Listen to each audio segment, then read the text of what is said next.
एक बार राजा अकबर और बीरबल दोनों बातचीत कर रहे थे।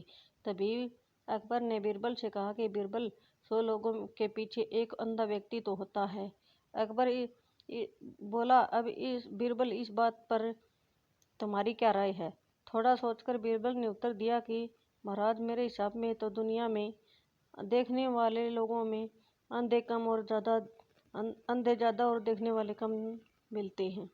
बीरबल का उत्तर यह सुनकर अकबर आश्चर्य हुआ और अकबर ने बीरबल से कहा कि हम आसपास देखते हैं तो अंधे से ज़्यादा देखने वाले लोग ही दिखते हैं। इसका मतलब है कि देखने वाले की संख्या ज़्यादा होती है। बीरबल ने कहा कि मैं आपको किसी दिन साबित करके बताऊंगा कि देखने वाले लोगों में अंधे लोगों की संख्या ज़्यादा होती है। अकबर ने कहा, अच्छा ठीक है। उस दिन ये बात यहीं पर रुक जाती है और अकबर ये इस बात को भूल जाते हैं। 3-4 दिन के बाद बीरबल एक रस्सी और एक चौखटा लेकर कुछ रस्सियों की पोटली लेकर एक बाजार के बीच जाकर बैठ जाते हैं और उस रस्सी चौपाए बांधने का काम शुरू कर देते हैं। बीरबल ने 2 मुनीमों को भी रखा, दाएं और बाएं बिठा दिया, कलम और कागज लेकर। जो भी कोई बाजार से गुजरता तो बीरबल को देखकर आश्चर्य से पड़ जाता और बीरबल से पूछने लगता कि आदमी आता है और पूछने लगते हैं कि बीरबल, ये क्या कर रहे हो? बीरबल बिना कुछ जवाब दिए अपने बाईं ओर जो बैठा था मुनीम, उससे कहते हैं कि इसकी सूची मतलब अंधों में लिख दो, इसका नाम अंधों में लिख दो। थोड़ी देर के बाद दूसरा आदमी ने पूछा कि बीरबल साहब, तुम ये क्या कर रहे हो? तो उसको भी कोई उत्तर न देकर बीरबल ने बाईं ओर मुनीम था उसकी सूची भी एक अंधे आदमी में लिख देता है।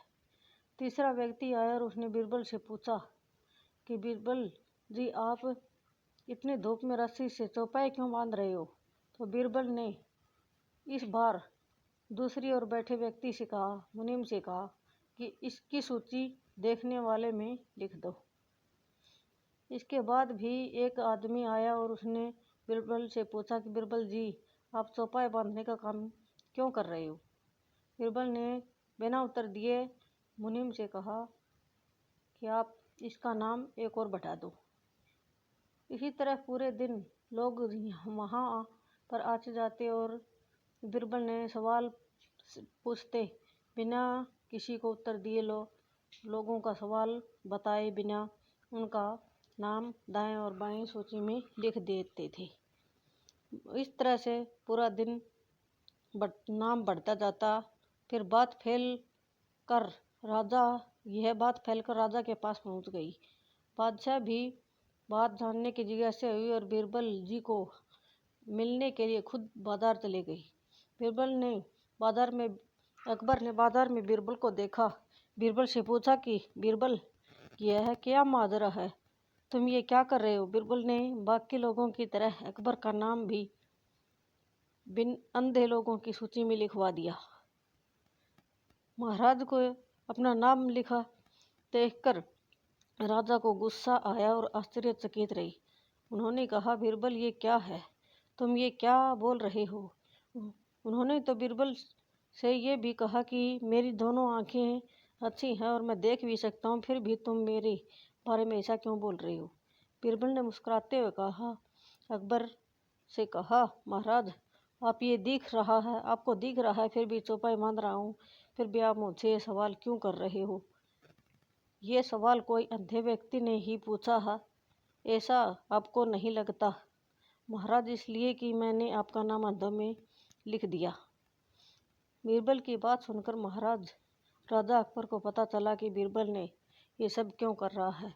अकबर ने बीरबल को मुस्कुराते हुए कहा कि अब तुम अपनी उस दिन की बात को साबित करना चाहते हो। अकबर ने बीरबल से कहा कि अच्छा ठीक है, तुम अब अपनी सूची में देख कर अपने प्रयोग का परिणाम बताओ कि देखने वालों में से अंधे कितने हैं। बीरबल ने कहा कि महाराज, मेरी कही बात सच साबित हुई। मेरी इस सूची में देखकर तो मैं यही साबित करता हूँ कि 70% लोग अंधों की नाम है इस सूची में और 30% लोग देखने वालों के नाम है। यानी कि मेरी बात सच साबित हुई महाराज। अब आप ही मानते होंगे कि देखने वालों में अंधे ज़्यादा होते हैं। अकबर ने मुस्कुराते हुए सिर्फ उतना ही कहा कि बीरबल, तुम अपनी बात समझाने के लिए कुछ भी कर सकते हो। दोस्तों, अगर ये कहानी अच्छी लगी हो तो मेरे इस चैनल को सब्सक्राइब कर देना। धन्यवाद।